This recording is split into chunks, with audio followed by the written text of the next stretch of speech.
देखिए अपना मित्र के शादी में हम पहुँची बने।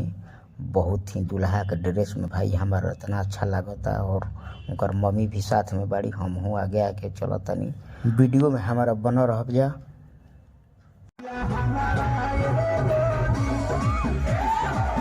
सोचने कि प्रमोद भैया गाना पर नाचली लेकिन डरो तो बा कॉपीराइट मार दिया तो जहुआ जी परीक्षावन के बाद तनी ठुमका लगावे के मन कर दे हुए। सब दुल्हा के छोड़ के हमारे पर लोग पड़ी हुए देखे खातिर। देखो तनी दू गो है एकदम धोई के डाँड़ माजो तनी धोई के देखते बनी आप सब।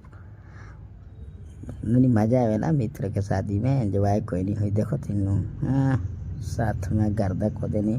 सब दर्शक हमारे पर पूरा लड़की मेहरारू पूरा पड़ गई है। सब पीछा हमारा लड़कन बड़ा हमारा पर लेकिन खुश रहे सब देखते बन जा। लड़कन एकदम मुस्कुरा तरह से छोटी छोटी लड़का हम हो लड़के न बनी। छोटी छोटी लड़कन में मजा आवता देखते बनी। लड़का सब बड़े सब अपन फोटो खींचे तारे सब कहता अरे हटी जैबू का कोरा में से चिपकी जैबू का एक बेर छुए देनी तो बोल घटी जैबू का माफिया मजनुआ हमार ए बाबू।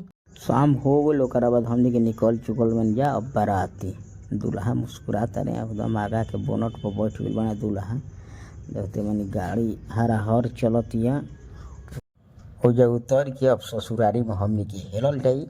आ ओकरा बाद साली लोग के साथ में मजा लेहल जाइए भाई लोग। देखो सुबह के आवे के बेरा में हम ही दूल्हा बनी कि आगा बोनट पर बैठ गई है। वो अपन मेहरारू लेके पीछा अपन बैठ गए हैं भाई। दूल्हा साहब देखी उनकर सार राम पीछा वहाँ तरे। लेकिन दूल्हा एक दिन आके हम बनब रउआ सबके आशीर्वाद से। रउआ सब ऐसा ही आशीर्वाद बनौले रहें। ये हमार चैनल बा भूटाली माइंड कॉमेडी। ये फेसबुक पेज पर भी बा हमार। आप सब दुलार आशीर्वाद बनौले रहें। जय हिंद जय भारत।